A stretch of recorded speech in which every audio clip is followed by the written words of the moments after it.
I was sitting at my desk after work, still in my heels, microwaving a leftover frozen lasagna when my phone lit up with a photo from my sister, Kiera.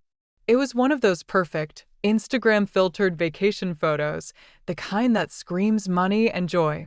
Kiera was posing in a luxury cabana, oversized sunglasses on, bikini top glittering, holding a piña colada like she was living out a rap video. Behind her was my mother, my brother Jamal, and even Uncle Freddie, who hadn't worked since Obama's first term, cheesing in front of an infinity pool that overlooked a crystal blue ocean. The caption? Family time in the Maldives. Hashtag blessed hashtag no filter. I blinked, then blinked again. The what? I was the one who paid this month's rent on my mom's apartment. Just last week, I'd wired Kiera $300 for a school expense that suspiciously required express delivery from Fashion Nova. Jamal had asked me for money to upgrade his music studio, which, from the sound of it, still just involved freestyling into his iPhone. I'd paid for all of it. And yet, they were in the Maldives. Without me. I thought maybe it was a mistake. Maybe the photo was old. Maybe they were photoshopped in. Maybe this was some elaborate prank. I texted Kiera, "You guys are in the Maldives?" Her reply came back with zero shame. "Yes. We needed a little break from everything LOL. So beautiful here." A little break? From what exactly? Struggling to remember how to text thank you. No one had told me. No invitation. No heads up. Just silence, and then a photo drop from paradise. I called my mother. She declined. Twice. So I sat there, lasagna in my lap, staring at the family I'd practically been raising since I was 19, now sipping imported coconut water and enjoying cabana massages without me. Let me rewind. My name is Tasha. I'm 32. Software engineer in Atlanta. I am the reliable one, the eldest daughter, the unpaid family accountant, therapist, crisis manager, and backup emergency fund. If someone in the family gets a flat tire, can't pay rent, or needs bail, don't ask, who do they call? Me. Always me. After our dad passed away when I was 17, I stepped up. I worked nights through college, came home every weekend to help mom, and later moved her into a better apartment on my dime. When Jamal dropped out of school to become a SoundCloud rapper, who bought his first mic? Yours truly. When Kiera wanted to try out LA for the vibes, I covered her flight and first month's rent. Then cried when I found out she'd just been couch surfing with some guy named Prince B. I did it all. And not once did I complain, at least not out loud. But that picture?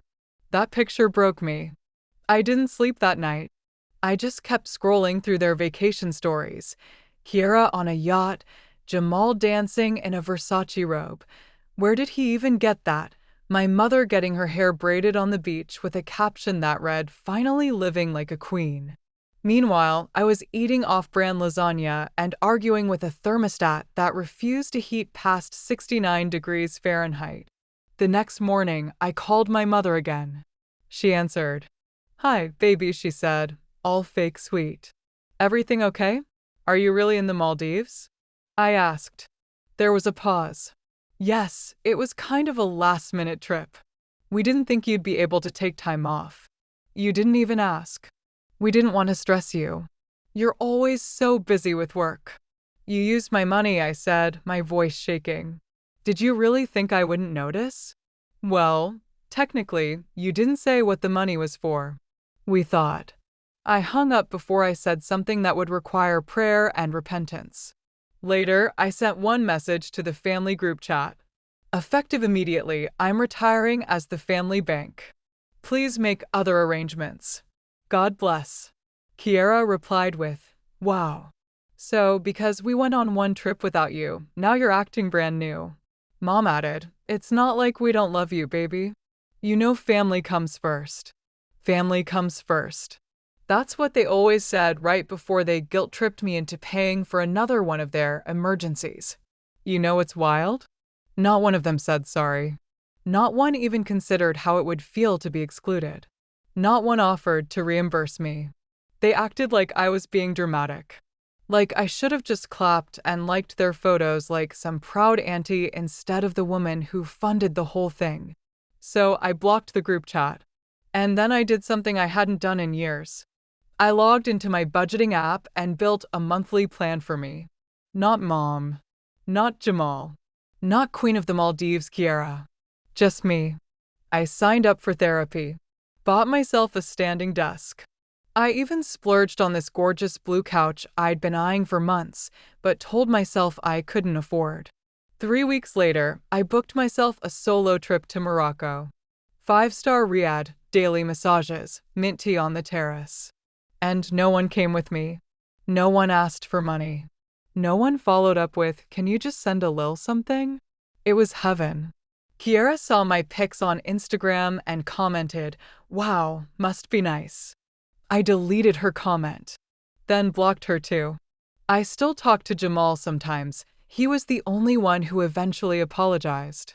He said he hadn't realized how bad it was, that he thought I was okay with it all because I never said anything.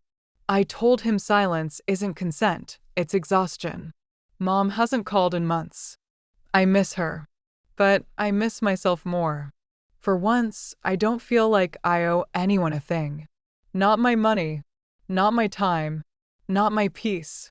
And you know what? It feels damn good.